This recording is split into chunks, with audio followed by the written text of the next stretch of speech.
خدا کی راہ میں بخشش۔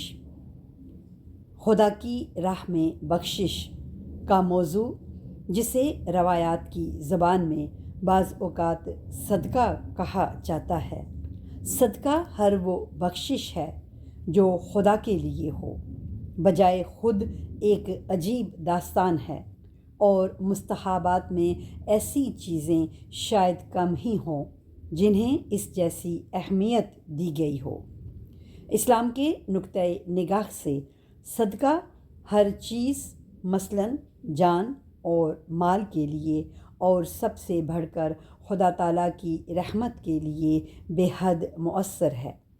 رسول اکرم صلی اللہ علیہ وآلہ وسلم نے فرمایا ہے، قیامت کے دن جب تک لوگوں کے درمیان قضاوت نہ ہو جائے اور وہ اپنے حساب کو نہ پہنچ جائیں، ہر شخص اپنے صدقے کے سائے کے نیچے آرام کرے گا۔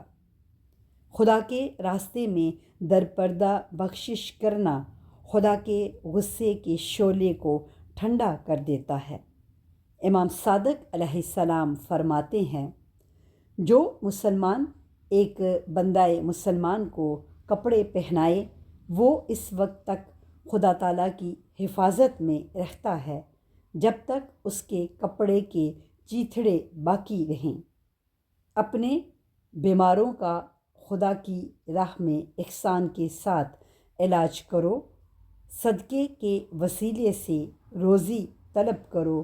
صدقہ بندے کے ہاتھ میں پہنچنے سے پہلے خدا تعالیٰ کے ہاتھ میں پہنچتا ہے۔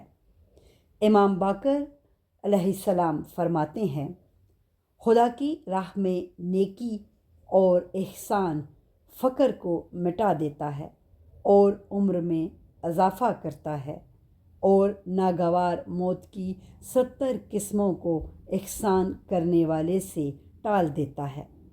لیکن کیا ہی اچھا ہو اگر انسان اس نیک عمل کو صحت اور اختیار کی حالت میں انجام دے، بجائے اس کے کہ مرنے کے وقت وصیت کرے۔ اسی لیے جب رسول اکرم صلی اللہ علیہ وآلہ وسلم سے پوچھا گیا کہ کون سا صدقہ بہتر ہے، تو آپ نے فرمایا، یہ کہ تو خود اس وقت دے جب تیری صحت اچھی ہو، تجھے زندہ رہنے کی امید ہو، اور تو فقر سے ڈرے، نہ یہ کہ تو اسے اس وقت تک ٹالے جب تیری جان گلے میں پہنچ جائے، اور اس وقت تو کہے کہ اتنا فلاں شخص کو اور اتنا دوسرے کو دے دو۔